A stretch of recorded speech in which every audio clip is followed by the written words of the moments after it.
ഹരി ഓം. Divine vlogs വിത്ത് ഇന്ദുവിലേക്ക് ഏവർക്കും സ്വാഗതം. എല്ലാവർക്കും എൻ്റെ നമസ്കാരം. ശ്രീലളിതാ സഹസ്രനാമ സ്തോത്രത്തിൻ്റെ ആദ്യത്തെ 50 ശ്ലോകങ്ങളുടെ സാമാന്യമായ അർത്ഥം നമ്മൾ കണ്ടു കഴിഞ്ഞു. ഇനി 51-ാമത്തെ ശ്ലോകം മുതലൊന്ന് നോക്കാം. ഓം ശ്രീ മഹാദേവി നമഃ. ദുഷ്ടദൂരാ ദുരാചാരശമനീ ദോഷവർജിത. ദുഷ്ടദൂര, ദുഷ്ടന്മാരിൽ നിന്നും ദൂരെ വർത്തിക്കുന്ന ദേവി. ഇവിടെ ദുഷ്ടന്മാർ എന്നുദ്ദേശിക്കുന്നത് സ്വാർത്ഥലാഭത്തോടെ ജീവിക്കുന്നവരെയാണ്. അങ്ങനെയുള്ളവരിൽ നിന്നും ദൂരെ വർത്തിക്കുന്ന ദേവി. ദുരാചാരശമനി, ദുരാചാരങ്ങളെ ശമിപ്പിക്കുന്ന അഥവാ നശിപ്പിക്കുന്ന ദേവി. ദോഷവർജിത, ദോഷങ്ങളെ അതായത് കാമക്രോധാദി ദോഷങ്ങളെ അഥവാ ദുർവാസനകളെ ഇല്ലാതെയാക്കുന്ന ദേവി. അടുത്തത് സർവജ്ഞാ സാന്ദ്രകരുണ സമാനാധിക വർജിത. സർവജ്ഞ, എല്ലാം അറിയുന്ന ദേവി. സാന്ദ്രകരുണ, അത്യന്തം കരുണാർദ്രയായ ദേവി. ദേവിക്ക് ഭക്തരോട് അത്യന്തം കരുണയാണ്. ദേവിയോടടുത്താൽ ദേവിയുടെ കാരുണ്യം നമുക്കും ലഭിക്കും. സമാനാധിക വർജിത, സമാന അധിക വർജിത, അതായത് തനിക്ക് സമമായോ തനിക്കു മീതെയോ ആരുമില്ലാത്ത ദേവി. അതാണ് സമാനാധിക വർജിത. സർവശക്തിമയി സർവമംഗള സദ്ഗതിപ്രദ. സർവശക്തിമയി, സമസ്ത ശക്തികളും തികഞ്ഞ ദേവി. അതായത് ദേവി ഇല്ലെങ്കിൽ യാതൊന്നിനും ചലിക്കാൻ പോലും സാധിക്കുകയില്ല. അത്ര ശക്തി തികഞ്ഞതാണ് ദേവിക്ക്. സർവമംഗള, എല്ലാ മംഗളങ്ങൾക്കും കാരണമായ ദേവി. സദ്ഗതിപ്രദ, സദ്ഗതി നൽകുന്ന ദേവി. സ്വർഗം മുതൽ മോക്ഷം വരെയുള്ള എല്ലാ അവസ്ഥകളും സദ്ഗതിയിൽപ്പെടുന്നു. അങ്ങനെയുള്ള സദ്ഗതി നൽകുന്ന ദേവി. അടുത്തത് സർവേശ്വരി സർവമയി സർവമന്ത്രസ്വരൂപിണി. സർവേശ്വരി, എല്ലാവർക്കും ഈശ്വരിയായ ദേവി. സർവമയി, എല്ലാമായിരിക്കുന്ന ദേവി. എല്ലാ ചരാചരങ്ങളിലും നിറഞ്ഞിരിക്കുന്ന ദേവി. അതാണ് സർവമയി. അടുത്തത് സർവമന്ത്രസ്വരൂപിണി, എല്ലാ മന്ത്രങ്ങളുടെയും സ്വരൂപമായിരിക്കുന്ന ദേവി. അതാണ് സർവമന്ത്രസ്വരൂപിണി. 7 കോടി മഹാമന്ത്രങ്ങൾ ഉണ്ടെന്നാണ് പറയാറ്. ഇവയിലെല്ലാം ദേവി ചൈതന്യദായിനിയായി സ്ഥിതി ചെയ്യുന്നു. അതായത് എല്ലാ മന്ത്രങ്ങളുടെയും സാരമാണ് ദേവി എന്ന അർത്ഥം. അതാണ് സർവമന്ത്രസ്വരൂപിണി. അടുത്തത് സർവയന്ത്രാത്മിക സർവതന്ത്രരൂപ മനോന്മനി. സർവയന്ത്രാത്മിക, എല്ലാ യന്ത്രങ്ങളുടെയും ആത്മാവായിരിക്കുന്ന ദേവി. അതായത് എല്ലാ യന്ത്രങ്ങളിലും ദേവി സാന്നിധ്യമുണ്ട്. സർവതന്ത്ര രൂപ, സർവതന്ത്രരൂപ, എല്ലാ തന്ത്രങ്ങളുടെയും സ്വരൂപമായിരിക്കുന്ന ദേവി. തന്ത്രങ്ങൾ എന്ന് വെച്ചാൽ ദേവതകളുടെ രൂപം, അതിൻ്റെ പ്രതിഷ്ഠ, പൂജ, പൂജാഫലം എന്നിവ വിവരിക്കുന്ന ഗ്രന്ഥങ്ങളാണ് തന്ത്രങ്ങൾ എന്ന് പറയുന്നത്. അങ്ങനെ ദേവിയെ തന്ത്രസ്വരൂപിണിയായി കാണുന്നു. അതാണ് സർവതന്ത്രരൂപ. അടുത്തത് മനോന്മനി. മനോന്മനി, മനസ്സിനെ ഉയർത്തുന്ന ദേവി. അതാണ് മനോന്മനി. പിന്നെ യോഗശാസ്ത്രത്തിൽ ഒരു മുദ്രയായിട്ട് മനോന്മനിയെ കാണുന്നു. നമുക്ക് ആ വശത്തോട്ട് പോകണ്ട. മനോന്മനി എന്ന് വെച്ചാൽ ഇവിടെ അർത്ഥമാക്കുന്നത് മനസ്സിനെ ഉയർത്തുന്ന ദേവി. അതായത് നമ്മളെ ആത്മീയതയിലേക്ക് ഉയർത്തുന്ന ദേവി. അടുത്തത് മാഹേശ്വരി മഹാദേവി മഹാലക്ഷ്മിർ മൃഡപ്രിയ. മാഹേശ്വരി, അതായത് മഹേശ്വരൻ്റെ പത്നിയായ ദേവി. അതാണ് മാഹേശ്വരി. മഹാദേവി, മഹാദേവി എന്ന് വെച്ചാൽ മഹത്തായ ദേഹത്തോട് കൂടിയവൾ എന്നും ഒരർത്ഥമുണ്ട്. മഹാദേവി. മഹാലക്ഷ്മി മൃഡപ്രിയ. മഹാലക്ഷ്മിർ എന്ന് വെച്ചാൽ മഹാലക്ഷ്മിയായ ദേവി. ദേവി തന്നെയാണ് മഹാലക്ഷ്മിയും.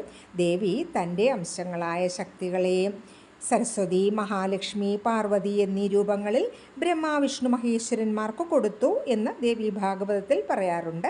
അതാണ് മഹാലക്ഷ്മി. മൃഡപ്രിയ. മൃഡൻ. മൃഡൻ എന്ന് വെച്ചാൽ മഹാദേവൻ്റെ സാത്വിക ഭാവമാണ് മൃഡൻ. ആ മൃഡൻ്റെ പത്നിയായ ദേവി, അതാണ് മൃഡപ്രിയ. അടുത്തത് മഹാരൂപ മഹാപൂജ്യ മഹാപാതകനാശിനി. മഹാരൂപ, മഹത്തായ രൂപത്തോടു കൂടിയ ദേവി. അതായത് പ്രപഞ്ചം മുഴുവനും ദേവിയായിട്ടാണ് കാണുന്നത്. അതാണ് മഹാരൂപ. മഹാപൂജ്യ, മഹത്തുക്കളാൽ പൂജിക്കപ്പെടുന്ന ദേവി. അതായത് ബ്രഹ്മാവിഷ്ണു മഹേശ്വരന്മാർ പോലും ദേവിയെ പൂജിക്കുന്നു. അതുകൊണ്ട് മഹാപൂജ്യ എന്ന് പറയുന്നു. അടുത്തത് മഹാപാതകനാശിനി. മഹാപാതകം, മഹാപാപങ്ങളെ നശിപ്പിക്കുന്ന ദേവി. അറിഞ്ഞോ അറിയാതെയോ ചെയ്ത പാപങ്ങൾക്കെല്ലാം പരിഹാരം ദേവിയുടെ പാദങ്ങളെ സ്മരിക്കുകയാണ്, ദേവിയെ ഭജിക്കുക എന്നത് മാത്രമാണ്. അടുത്തത് മഹാമായ മഹാസത്വ മഹാശക്തിർ മഹാരഥി. മഹാമായ, മഹാമായയാകുന്ന ദേവി. അതായത് ത്രിമൂർത്തികളെ, ബ്രഹ്മാദി ദേവകളെ പോലും ദേവി മായയുടെ വലയത്തിലാക്കുന്നു എന്ന് പറയപ്പെടുന്നുണ്ട്. അതാണ് മഹാമായ. മായാപ്രഭാവം അത്രയ്ക്കാണ്. അടുത്തത് മഹാസത്വ. മഹാസത്വമായ ദേവി. മഹത്തായ ചൈതന്യമുള്ള ദേവി എന്നർത്ഥമുണ്ട്. സത്വഗുണം ആയിട്ടുള്ള ദേവി എന്നർത്ഥമുണ്ട്. മഹാബലയായിട്ടുള്ള ദേവി എന്നർത്ഥമുണ്ട്. അതൊക്കെയാണ് മഹാസത്വം. അടുത്തത് മഹാശക്തിർ മഹാരഥി. മഹാശക്തിർ, പരമമായ ശക്തി ദേവി തന്നെയാകുന്നു. പ്രപഞ്ചത്തിൻ്റെ ശക്തി ദേവിയാണ്. മഹാരഥി. മഹാരഥി എന്ന് വെച്ചാൽ പരമാനന്ദ സ്വരൂപിണി, ആനന്ദം പ്രദാനം ചെയ്യുന്ന ദേവി. അതാണ് മഹാരഥി. അടുത്തത് മഹാഭോഗ മഹൈശ്വര്യ മഹാവീര്യ മഹാബല. മഹാഭോഗ, മഹത്തായ ഭോഗത്തോടു കൂടിയ ദേവി. അതായത് തന്നെ ആശ്രയിക്കുന്നവർക്ക് ദേവി എല്ലാ ഭോഗങ്ങളും നൽകുന്നു. ധനധാന്യ സമൃദ്ധിയടക്കം എല്ലാ ഭോഗത്തോടും കൂടിയിരിക്കുന്ന ദേവി. അടുത്തത് മഹേശ്വര്യ. മഹേശ്വര്യ, മഹത്തായ ഐശ്വര്യമാകുന്ന ദേവി. അടുത്തത് മഹാവീര്യ, മഹത്തായ വീര്യമാകുന്ന ദേവി. ദേവിയുടെ വീര്യത്തിൽ പ്രഭാവം, തേജസ്, ബലം എന്നിവയൊക്കെ ഉൾപ്പെടുന്നു. ദേവിയുടെ പരാക്രമം, ആ വീര്യമൊക്കെ നമുക്ക് പല കഥകളിലൂടെ നമുക്കറിയാൻ പറ്റും.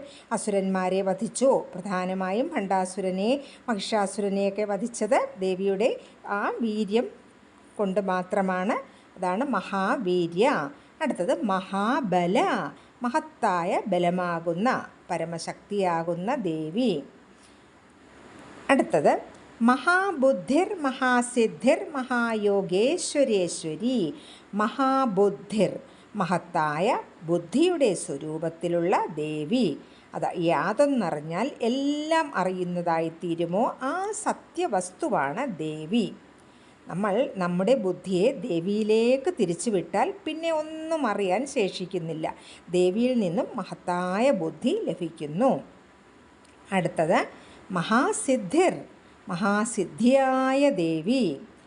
നമ്മൾ മുമ്പ് കണ്ടു കഴിഞ്ഞു അണിമാതി സിദ്ധികളെക്കുറിച്ച്. അങ്ങനെയുള്ള സിദ്ധികളെല്ലാം ദേവിയിൽ ഉണ്ട്. അടുത്തത് മഹായോഗേശ്വരേശ്വരി. മഹായോഗേശ്വരേശ്വരി, മഹത്തായ വലിയ യോഗേശ്വരന്മാർക്ക് പോലും ഈശ്വരിയായ ദേവി. അതാണ് മഹായോഗേശ്വരേശ്വരി. അടുത്തത് മഹാതന്ത്ര മഹാമന്ത്ര മഹായന്ത്ര മഹാസന. മഹാതന്ത്ര, മഹത്തായ പരമമായ തന്ത്രമാകുന്ന ദേവി. ഇത് വേറൊരു നാമത്തിൽ നമ്മൾ സർവതന്ത്ര രൂപ എന്നു കണ്ടു കഴിഞ്ഞു. അപ്പോൾ മഹാതന്ത്ര, മഹത്തായ തന്ത്രമാകുന്ന ദേവി. മഹാമന്ത്ര, പരമമായ മഹത്തായ മന്ത്രമാകുന്ന ദേവി, അതായത് ശ്രീവിദ്യാമന്ത്രത്തെയാണ് ഇവിടെ മഹാമന്ത്ര എന്ന് പറയുന്നത്. ദേവി തന്നെയാണ് ശ്രീവിദ്യാമന്ത്രമെന്ന് നമ്മൾ കണ്ടു. അടുത്തത് മഹായന്ത്ര, പരമമായ യന്ത്രമാകുന്ന ദേവി. ഏതാണ് പരമമായ യന്ത്രം? ശ്രീചക്രം തന്നെയാണ്. ശ്രീചക്രം ദേവിയുടെ സ്വരൂപമായി തന്നെ കാണപ്പെടുന്നു. അതാണ് മഹായന്ത്ര. അടുത്തത് മഹാസന, മഹത്തായ ആസനത്തോട് കൂടിയത്, അതായത് ഇരിപ്പിടത്തോട് കൂടിയത്. എവിടെയാണ് ദേവിയുടെ ഇരിപ്പിടം? പ്രപഞ്ചഭൂമി തുടങ്ങി 36 തത്വങ്ങളാണ് ദേവിയുടെ ഇരിപ്പിടം. അതിലും ശ്രേഷ്ഠമാണ് മഹാത്മാക്കളുടെ, ഭക്തോത്തമന്മാരായിട്ടുള്ളവരുടെ ഹൃദയം ദേവിക്ക് ഏറ്റവും പ്രിയമാണ്. അവിടെ ദേവിയുടെ വാസസ്ഥാനമാണെന്ന് പറയപ്പെടുന്നുണ്ട്. അടുത്തത് മഹായാഗക്രമാരാധ്യ മഹാഭൈരവ പൂജിത. മഹായാഗക്രമ ആരാധ്യ, മഹായാഗത്തിൻ്റെ രീതിയിൽ ആരാധിക്കേണ്ട ദേവി. എന്താണ് മഹായാഗം? 64 യോഗിനിമാരുടെ പൂജയോടുകൂടിയ ഒരു ആരാധനാരീതിയാണ് മഹായാഗം. അത് ശിവയോഗികൾക്ക് മാത്രം അനുഷ്ഠിക്കാവുന്ന ഒരു അതിരഹസ്യമായ ഒരു പൂജാക്രമം എന്ന് പറയപ്പെടുന്നുണ്ട്. അങ്ങനെ ആ മഹായാഗത്തിൻ്റെ രീതിയിൽ ആരാധിക്കേണ്ട ദേവി, അതാണ് മഹായാഗക്രമാരാധ്യ. അടുത്തത് മഹാഭൈരവ പൂജിത, മഹാഭൈരവനാൽ പൂജിക്കപ്പെടുന്ന ദേവി. മഹാഭൈരവൻ മഹാദേവൻ പരമേശ്വരൻ തന്നെയാണ്. അടുത്തത് മഹേശ്വര മഹാകൽപ്പ മഹാതാണ്ഡവ സാക്ഷിണി. അത് ഒറ്റ നാമമാണ്. മഹേശ്വര മഹാകൽപ്പ മഹാതാണ്ഡവ സാക്ഷിണി, അതായത് കൽപ്പാന്ത പ്രളയത്തിൽ മഹാദേവൻ നടത്തുന്ന താണ്ഡവ നൃത്യത്തിന് സാക്ഷിയായി വർത്തിക്കുന്നത് ദേവി മാത്രമേ ഉള്ളൂ. അതായത് ആ കൽപ്പപ്രളയത്തിൽ പ്രപഞ്ചത്തെ മുഴുവനും മഹാദേവൻ തന്നെ ഉള്ളിലേക്ക് ആകർഷിച്ച് അവിടെ ആത്മതത്വമല്ലാതെ മറ്റൊന്നുമില്ലെന്ന് കണ്ട് മഹാദേവൻ ആനന്ദ നൃത്തമാടും. അത് കാണാൻ അവിടെ ദേവി മാത്രമേ അവശേഷിക്കുന്നുള്ളൂ. അതാണ് മഹേശ്വര മഹാകൽപ്പ മഹാതാണ്ഡവ സാക്ഷിണി. അടുത്തത് മഹാകാമേശ മഹിഷി. മഹാകാമേശൻ, ആരാണ് കാമേശൻ? പരമേശ്വരൻ. ശ്രീ പരമേശ്വരൻ്റെ പട്ടമഹിഷിയായ ദേവി, അതാണ് മഹാകാമേശ മഹിഷി. മഹാത്രിപുര സുന്ദരി, ത്രിപുരങ്ങളിലും സുന്ദരിയായിരിക്കുന്ന ദേവി. ഇവിടെ ത്രിപുരങ്ങൾ എന്നുദ്ദേശിക്കുന്നത് നമ്മുടെ ശരീരം തന്നെ എടുത്താൽ സ്ഥൂല ശരീരമുണ്ട്, സൂക്ഷ്മ ശരീരമുണ്ട്, കാരണ ശരീരമുണ്ട്. അതിൻ്റെ എല്ലാം ഉള്ളിൽ ശക്തിമത്തായി ചൈതന്യവത്തായിരിക്കുന്നത് ദേവി തന്നെയാണ്. അതാണ് മഹാത്രിപുര സുന്ദരി. അടുത്തത് ചതുഷ്ഷഷ്ടി ഉപചാരാഠ്യ ചതുഷ്ഷഷ്ടി കലാമയി. അതും ഒറ്റ നാമമാണ്. ചതുഷ്ഷഷ്ടി ഉപചാരാഠ്യ ചതുഷ്ഷഷ്ടി കലാമയി. ചതുഷ്ഷഷ്ടി ഉപചാരാഠ്യ, അതിൻ്റെ ഒന്ന് നോക്കാം. ചതുഷ്ഷഷ്ടി എന്ന് വെച്ചാൽ 64 ഉപചാരാഠ്യ, ഉപചാരങ്ങളാൽ ആരാധിക്കേണ്ട ദേവി. ഒന്നുകൂടി പറയാം, 64 ഉപചാരങ്ങളാൽ ആരാധിക്കേണ്ട ദേവി. സാധാരണ പൂജകളിൽ 16 ഉപചാരങ്ങളാണ് ഉള്ളത്. ഈ ദേവിയുടേതിന് 64 കലകളുടെ സ്വരൂപമായ ദേവിയെ 64 ഉപചാരങ്ങൾ കൊണ്ടാണ് പൂജിക്കുന്നത് എന്ന് പറയപ്പെടുന്നു. അതാണ് ചതുഷ്ഷഷ്ടി ഉപചാരാഠ്യ. അടുത്തത് കൂടെ തന്നെ ചതുഷ്ഷഷ്ടി കലാമയി. ഈ 64 കലകളുടെ സ്വരൂപത്തിലിരിക്കുന്ന ദേവി, അതാണ് ചതുഷ്ഷഷ്ടി കലാമയി. അടുത്തത് മഹാചതുഷ്ഷഷ്ടി കോടി യോഗിനീ ഗണസേവിത. 64 കോടി മഹായോഗിനീ ഗണങ്ങളാൽ പരിസേവിക്കുന്നതായ ദേവി, അതാണ് മഹാചതുഷ്ഷഷ്ടി കോടി യോഗിനീ ഗണസേവിത.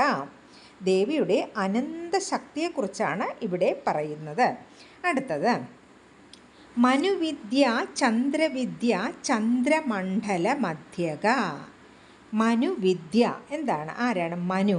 മനു എന്ന് വെച്ചാൽ ശ്രീവിദ്യയ്ക്ക് 12 രൂപങ്ങളാണ് ഉള്ളത്. ശ്രീവിദ്യയ്ക്ക് ഇവ 12 പ്രധാന ഭക്തന്മാർ ഉപാസിച്ച മന്ത്രങ്ങളായിട്ടാണ് പറയുന്നത്. 12 പ്രധാന ഭക്തന്മാർ എന്ന് വെച്ചാൽ മനു, ചന്ദ്രൻ, കുബേരൻ, ലോപാമുദ്ര, മന്മഥൻ, അഗസ്ത്യൻ, അഗ്നി, സൂര്യൻ, ഇന്ദ്രൻ, സ്കന്ദൻ, ശിവൻ, ദുർവാസാവ് എന്നിവരാണ് 12 പ്രധാന ഭക്തന്മാർ. ഇവർ ഉപാസിച്ച മന്ത്രങ്ങളാണ് ഈ 12 രൂപങ്ങൾ. അതിൽ പ്രധാനി മനുവാണ്. അതുകൊണ്ടാണ് മനുവിദ്യ എന്ന് പറയുന്നത്. ആ മനുവിനാൽ ഉപാസിക്കപ്പെട്ട വിദ്യാസ്വരൂപിണിയായ ദേവി, അതാണ് മനുവിദ്യ. അടുത്തത് ചന്ദ്രവിദ്യ. ഈ ചന്ദ്രനാൽ ഉപാസിക്കപ്പെട്ട വിദ്യാസ്വരൂപിണിയായ ദേവി, അത് ചന്ദ്രവിദ്യ. അടുത്തത് ചന്ദ്രമണ്ഡല മധ്യക. ചന്ദ്രമണ്ഡലത്തിൻ്റെ മധ്യത്ത് നടുവിൽ സ്ഥിതി ചെയ്യുന്ന ദേവി. ഇവിടെ ശ്രീചക്രത്തെയാണ് പറയുന്നത്. ശ്രീചക്രത്തിൻ്റെ നടുവിൽ മധ്യത്തായി സ്ഥിതി ചെയ്യുന്ന ദേവി. അടുത്തത് ചാരുരൂപ, ചാരുഹാസ, ചാരുചന്ദ്രകലാധര.